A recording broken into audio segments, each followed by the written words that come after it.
World War II had just ended, and millions of American servicemen are returning home. In Southern California, a resurging in hot rodding was reborn from the skills learned in war. Fabricating, mechanical, and metalworking skills once used in wartime now focused on building hot rods and race cars. Throughout the 1950s, the competition between hot rodding and customizing had grown, and the battle in expressing one's individuality was unstoppable. Muscle cars hit the stage in 1960, not only emerging from your neighbor's garage, but from the top automotive manufacturing companies. Today, hot rodding is stronger than ever. This is one story from today's modern builder, from serving in the United States Air Force to building hot rods out of his garage. Hey. How's it going, man? Good, good. How are you? How are you? Come on in. It's beautiful weather here. Yeah, it's a little windy today, but it's a perfect day to be inside the garage. This is my stepdad and his mother. Back in, I think he got out of the Marines in '66. And he lives in Castle Rock still and owns the business R&R Motors. I just turned 20, I think, and I was an apprentice mechanic, and I made journeyman when I turned 20, and about a week later or 2 weeks later I got my draft notice. And what year was this? 1965, 65. You know, the very beginning of the Vietnam buildup. And so I ended up joining the Marine Corps because I didn't want to be a target in the Army, and I didn't want to be in the Navy because I don't swim well. And for some reason, my idiot brain thought I'd be better off in the Marine Corps. 2 years of that, and I was so soured on the military, honestly, that I got out, and hence I said I'd never have short hair the rest of my life. I hated those white sidewalls and stuff. So what happened to Ray? He loves that stuff, I guess, but not me. So. But you also grew your hair out, then you donated it to Locks Love. Well, when my wife passed away 5 years ago, yeah. 6 years ago now. So you've done that. So I've had my hair short at times, but not for very long, ever. Yeah. So again, it's grown all out. And R&R Motors is a shop that my dad owns in Castle Rock. He was going to name it Ray's Place. That was already taken. Mm-hmm. So he came up with R&R. So it's, even though he's my stepdad, his name's Ray. I've always been known as Ray Jr. So it was R&R Motors. So it's a maintenance and fabrication shop in Castle Rock, Washington. And so I asked him if it was okay if I painted that on the side of my truck, and he says as long as I'm not trying to outrun the cops. He was in the Marines. And I was enlisted between 90 and 94, and I've always had this sort of passion with olive drab. I guess when you're probably enlisted, it's not your favorite color, you know, but it's something that you recognize. And a lot of guys that see the truck ask me if I was in the service, just because why would you pick a color like that, you know? But I like the look that it has, and. You were in the service, and what branch of the military? I was in the Air Force from 1990 to 1994, and my stepdad, he's who raised me. I met him when I was about 10 years old, and everything that he worked on was something that fascinated me when I first met him. I didn't really know how to work on stuff when I was a kid, and then I met him. So the first couple of toys that I wanted, when I was a little kid, was a welder and a sawmill, because that's what he owned. And that showed me that with those two things you could build a house and build cars and stuff. So there wasn't anything that he couldn't build, and he's still that way. He still builds everything. So this was one of his hobbies, and obviously I stepped right into his shoes, and I've been building old cars ever since then for a hobby. So. And every once in a while I'd, you know, hit it, just to hear it. Same cop pulled me over again, second time. And I told him, I said, you know, I wasn't speeding. I was driving exactly the same speed I always drive. I've driven it for 3 years like this. So then I pulled over, and he pulled over, and he said that I was actually doing 76, you know, and that was back when it was 60 mile an hour at night. So anyway, it didn't give me a ticket. The following Thursday night, I'm again driving down the freeway, and every once in a while I, you know, hit the throttle. a stator that I actually knew because his daughter was in my class in high school. So he saw my lights come up when I stepped on it. Thought, screw it, and hammered it. And I outrun him for several miles at about 125 miles an hour and realized I was going way too fast. So I downshifted, threw the fan belt off. Belt came off, it just almost immediately hit the red line. So I coasted about a mile and turned a couple of corners with the lights doused and everything, but the cop saw my tail lights or brake lights, and I pulled right into somebody's open garage, and he pulled in behind me, and that's when he said, Miles, you bet all your marbles and you lost them. I drove myself to the jail. The sheriff that was running the jail that night, I knew him real well too, and he asked me what I was doing, and he said, Parker caught me, so I know I'm going to jail, I might as well let myself in. So I wasn't drunk, but they put me in the drunk tank, and after I'd already been fingerprinted in the whole dang whole yard.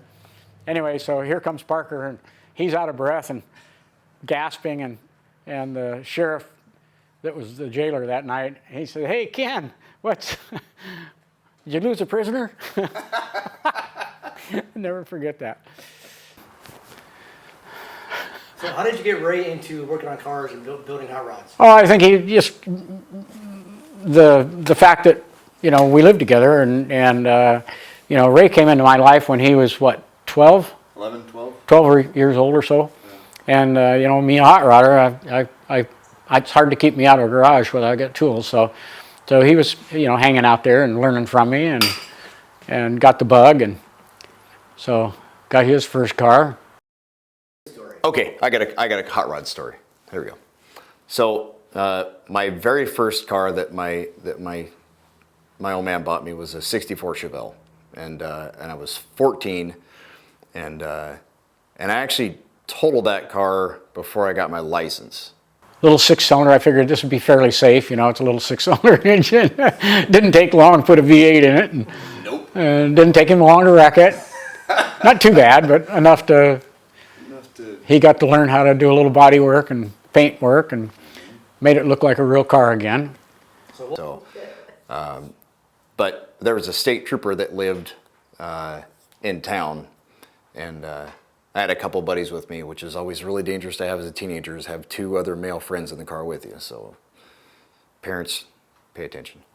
So we went flying down this road, and I drove past him, and I saw him like, oh no, my goose is cooked. I didn't even have my license yet.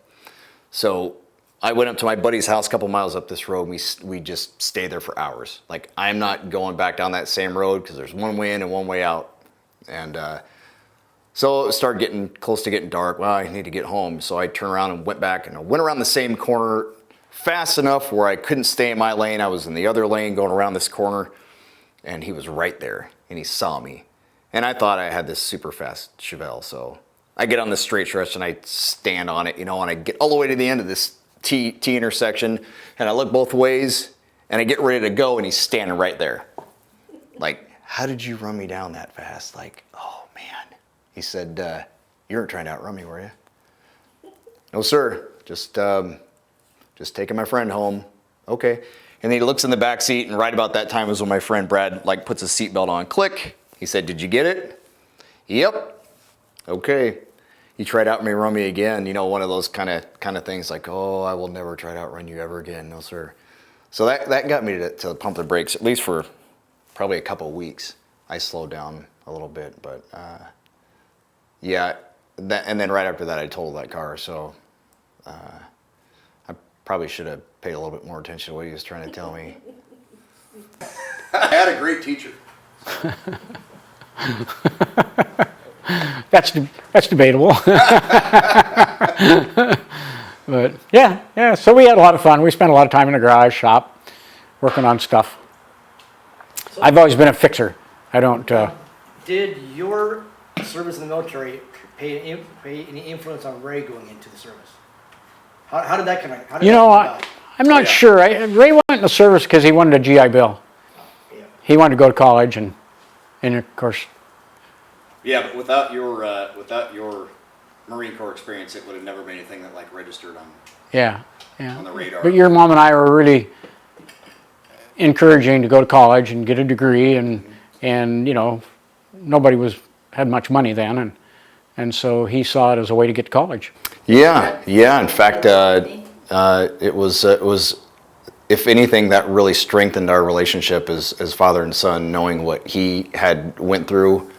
You know, you don't really know exactly what you're getting into before you go off to basic training. At least I didn't. You know, and he'd always say things like, "You'll be fine. It's not that big deal. You'll be fine."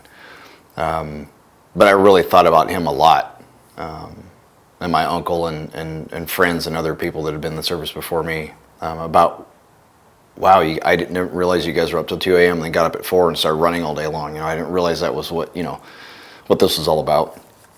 I think my recruiter might have not told me all the truth to that stuff, but Oh, come on. yeah. So, but I wouldn't do it over any differently. For anybody that's thinking about joining the military, it was exactly what I needed. I knew that growing up in a household like that, I knew that was part of what made him who he was, and I wanted to be like him. So what better action to do something that instilled these values, that sort of made me a lot like he was, so. Yeah, especially for somebody that stopped their whole life to raise someone else's child. I think I still think about that. He was more of a dad to me than my real dad. Just because he was always patient with me about stuff. And that's he's always said, I don't want to take the place of your dad. I want to be your stepfather and sort of guide you through life if that's what you need, and he did. And not once did he ever want to take praise from being my dad, a replacement dad. So that made me respect him just that much more. And then being a Marine, everything he did made me want to be like that guy. So, and this just happens to be one of his number one hobbies. So I wanted to be just like that, teach me how to do this stuff, Right. So I'm 14 years old. I don't know what I'm doing, but I'll listen to you if you want to be patient with me and show me how to do this stuff. So so the first thing he did was he sent me off to the community college to learn how to paint, and so I painted all of my cars that I owned when I was younger, and learned how to do body work and things like that, and that was probably the biggest first step of how to do things, because there's a lot of times that you get around to work on your car, but you're like, well, I don't really know how to paint. That's kind of a big deal. So you take it into a body shop and they want 10 or 15 grand to put a paint job on it, because your expectations are high to have a nice paint job on your car. But that's a lot of money to spend for a paint job, So a lot of people learn how to do it themselves, but he actually paid for college classes for me to go learn how to do it. And then at one point I had 7 hot rods parked in the driveway in the garage, and he said, "Junior, time to get your stuff out of here. Time to empty the garage." You've got too much of your stuff in the way. I need to build my own cars. Yeah, those were good times. We had a lot of fun. Still do. Yeah. So, do you guys have any upcoming projects you'll be working on together? Well, I think I just bought his red truck. Oh. Yeah, as we're sitting here, I think. Now I've got to sell the green truck. That. Yeah. So let's have like one story you can remember as with Ray growing up, like a fun story that maybe no one knows about except for you, that maybe Ray doesn't know about yet. I don't think either one of our memories are that good. No? Yeah. A lot of water under the bridge. Yeah. I do like the story of when I brought my 67 Chevelle home with a perfect paint job on it. Oh, that's a great story. Yeah. He says, "Dad, I found a 67 Chevelle. It's a big block car." So anyway, when he tells me this, I'm thinking to myself, this is going to be a lot of work on my part. I'm really not into I want to work on my own stuff, So anyway, come on, Dad, just tow me home. Tow me home. We got a strap. I don't know what we had, chain or some damn Like thing. 3 foot long. And the unique thing about this Chevelle, this is really the unique thing, is it didn't have a steering wheel. So we brought along a pair of vice grips and snapped onto the where the They were actually channel locks. channel locks. So they didn't snap on. Yeah. Anyway, and then to boot, because it had a big block in it, when you take that engine and tranny out, the front of the car sits up high. So what happens when I'm towing it is it didn't want to go straight. It wanted to go left or right, but it didn't want to go straight. And I'm not exactly happy about the whole situation. Knowing that this is going to cost me a lot of time and effort and whatever. So I drive him home at about 50 miles, 60 miles an hour on the freeway, and he's hanging on the chair lock for dear life. Dear life. Trying to steer around corners on the freeway. Oh man, just brought it home from he was taking body shop classes at college. Brought it home and parked behind me, and nobody ever parks behind me. You know, nobody parks behind me because I get up in the morning. I was working at the college, and so anyway, I just stick it in reverse and back up. Ah, shit. Right into the back of the car.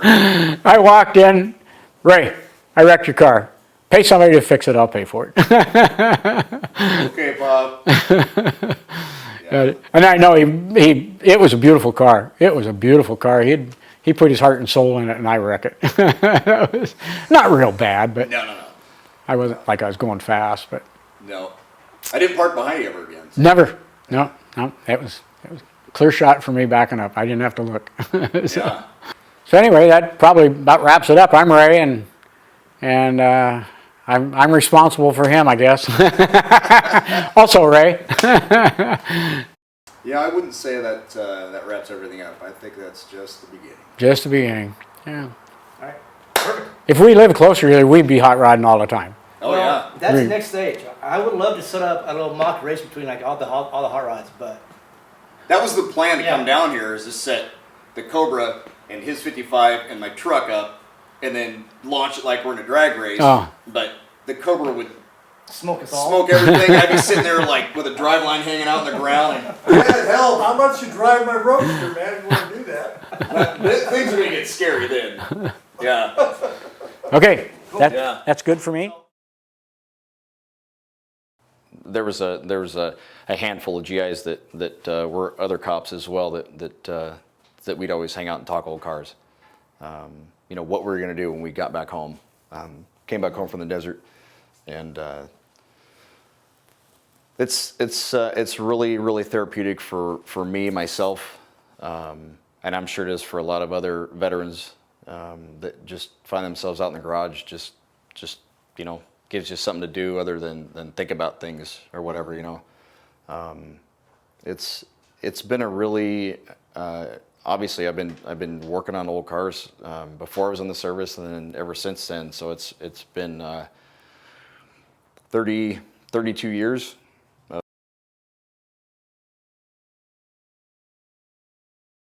I went in the military right before the Persian Gulf War started, and I was working on cars 5 years before that. So it's something that you really have to be patient with, depending on your level of expectations at the very end. You can take an entire week and sand that panel down by hand if you wanted to, and you can just think the other direction. I just want to hurry up and get it on the road, to completely preoccupy your thoughts.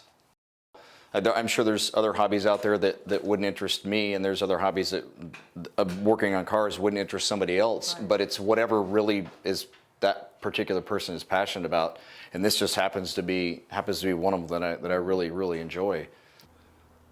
My name is Ray Hopper. My hobby is building old hot rods, and this is my story. Cool.